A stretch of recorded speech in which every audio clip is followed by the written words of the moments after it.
Bethany, thank you. We are now hearing from family after a deadly officer-involved shooting in the Dinsmore neighborhood. We have been on top of this since 4:30 this morning. And just into the newsroom, we now have a picture of the person that died. Take a look at your screen here. This is Jose Cabrera. We know this happened on Foxtail Lane, west of Old Kings Road. Actually, Jack Zion Dakota is live now from that neighborhood. And Zion, you sat down with a family who is, of course, grieving this morning. Indeed, I did, Shay. That family was so gracious to speak with us, considering what happened just a few hours ago. Bethany said it herself. It's been a chaotic morning here in the city of Jacksonville. When we spoke to that family, they basically told me that they dispute JSO's account of the shooting. They said that Jose Cabrera was a man who had several mental health issues, but they dispute JSO's account that Cabrera had a gun last night. And then they question how the situation could have escalated to this. The suspect's son even telling me that he questioned why police didn't use a taser instead of a gun in dealing with the suspect. But here is what we know. We are at the corner of Foxtail Lane near Rabbit Ridge Road in the Dinsmore neighborhood. Police had blocked off this suburban street earlier, but it has since reopened. They say that 62-year-old Jose Cabrera had a knife and said that he and his wife would die. They said that Cabrera drove off from the home. JSO says Cabrera then told officers on the phone that he was not going back to prison. Officers later found Cabrera in his car at Foxtail Lane off of Rabbit Ridge Road, which is where we are right now. Cabrera complied with the officers' demands to get out of his car, but the sheriff's office says Cabrera was holding a knife, saying that police would have to shoot him. The undersheriff said that police asked Cabrera not to grab the knife, but he allegedly kept advancing, so police shot him. Police attempted to keep Cabrera alive, but they say Cabrera died. Take a listen to how the family is describing Jose Cabrera. He was a nice person. He was a nice person. He'd take care of all of us. Anybody. Even if he didn't have anything, he will find a way to get something, to give something.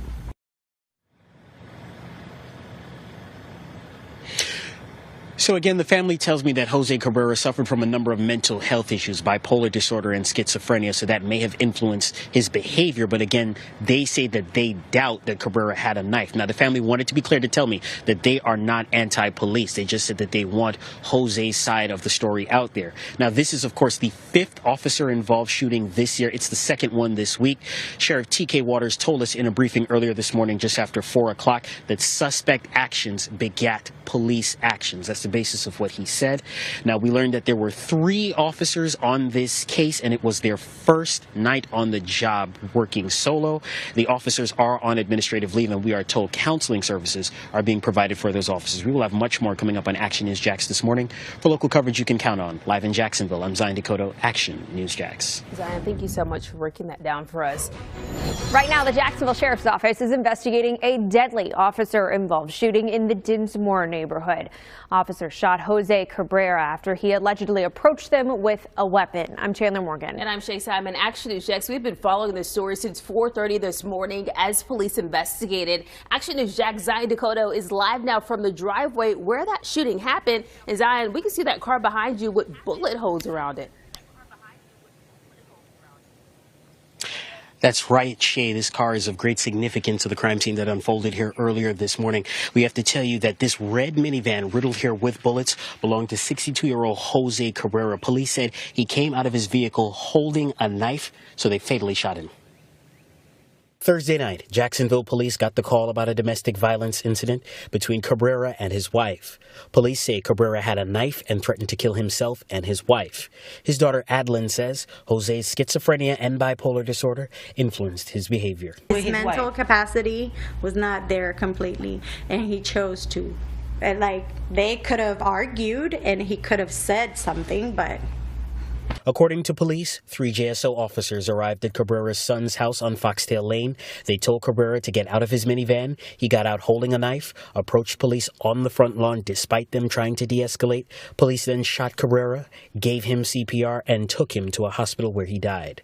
Cabrera's son says he woke up after hearing dozens of bullets. I feel... That's pretty much it. That's it. And when I wake up, I see my dad on the floor. I told my wife, Mama, he killed my dad. Why? Why he killed him? The family says they watched the incident on their doorbell camera video and did not see Jose with a weapon. The Cabreras tell me they aren't close with Jose's wife, so they're unaware of any domestic violence. They say the wife, who called police, also texted them that Jose was unarmed. We even have a message from her. He didn't have a knife. He didn't have nothing.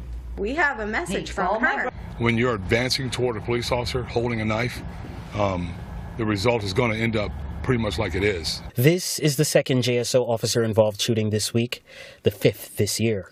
As the sheriff puts it, suspect action brings police action. The situations are dictated by the individuals that we come in contact with. If we're talking to you now or anyone at this point and someone produces a weapon, the whole situation changes. Back live now looking at that vehicle. This was the first night on the job, we're told, for the 3 officers involved. They are on administrative leave stemming from the shooting. Sheriff Waters says the officers are trained, so inexperience was not a factor in this shooting. Now, just moments ago, I spoke with Terrence Hightower. He is a retired JSO officer with over a quarter-century of experience on the force. He said that it's basically not unusual to have rookie officers respond to a scene because whoever is in the area is the person who is going to respond. He also says that a taser is ineffective as a method of de-escalating a situation if a suspect breaches about 25 feet of distance between officers and themselves. And he also said that a knife, which a suspect allegedly had in this case, is enough to do damage. So a taser would be ineffective in that situation. Reporting live in Jacksonville for local coverage you can count on, I'm Zion Decoto, Action News Jax. Zion, thank you.